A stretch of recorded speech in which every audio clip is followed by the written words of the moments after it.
మీరు రైలు ప్రయాణం చేయాలనుకుంటున్నారా? అయితే ఈ విషయాన్ని ఖచ్చితంగా గుర్తుంచుకోండి.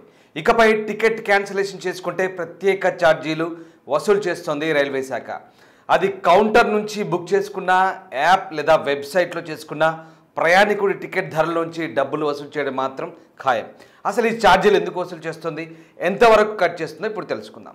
భారతదేశంలోని అత్యంత పెద్దదైన రవాణా నెట్వర్క్ రైల్వే. మహానగరాల నుంచి చిన్న పట్టణాలు, పల్లెల వరకు ప్రయాణించేందుకు చాలా వీలుగా ఉంటుంది. అందుకే రైల్లో రిజర్వేషన్ దొరికితే చాలనుకుంటారు చాలామంది ప్రయాణికులు.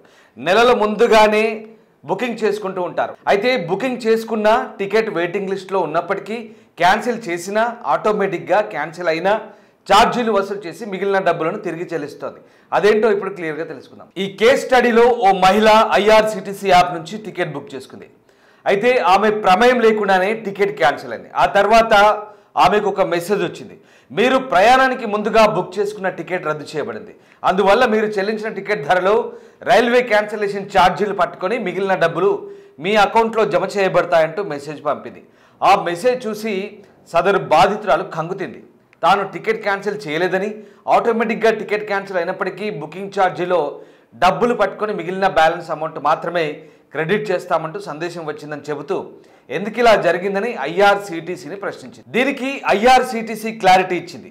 మీరు బుక్ చేసుకున్న టికెట్ వెయిటింగ్ లిస్ట్లో ఉన్న, ఆర్ఏసీలో ఉన్న క్లర్కేజ్ ఛార్జీ జీఎస్టీ కింద ₹60 వసూలు చేయబడుతుందంటూ చెప్తున్నారు.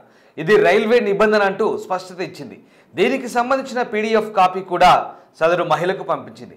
రైల్వే సమాచారంపై స్పందించిన మహిళ తనది తత్కాల్ టికెట్ కాదని, ప్రయాణానికి కొన్ని నెలల ముందే జనరల్ కోటాలో టికెట్ బుక్ చేసుకున్నానని తెలిపింది.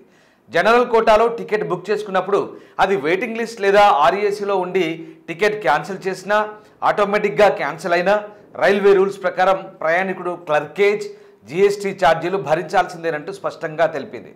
ఈ విషయం తనకు తెలియదని భావించిన ఆ మహిళ రైల్వే నిర్ణయాలపై అసహనం వ్యక్తం చేసింది. తనకు ₹60 పెద్ద విషయం కాదని, రైల్వే వ్యవస్థ అవలంబిస్తున్న తీరు సరైంది కాదంటూ ఇది తప్పు అంటూ చెప్తోంది. అర్థమైందా? ఇకపై జనరల్ కోటాలో ముందుగా బుక్ చేసుకున్న టికెట్ వెయిటింగ్ లిస్ట్లో ఉన్నా, ఆర్ఏఎస్లో ఉన్నా క్యాన్సిల్ అయితే మీరు కూడా రైల్వేకి ఛార్జీలు చెల్లించాల్సి ఉంటుంది. ఈ విషయాన్ని ప్రతి ఒక్కరు తప్పకుండా గుర్తుంచుకోండి.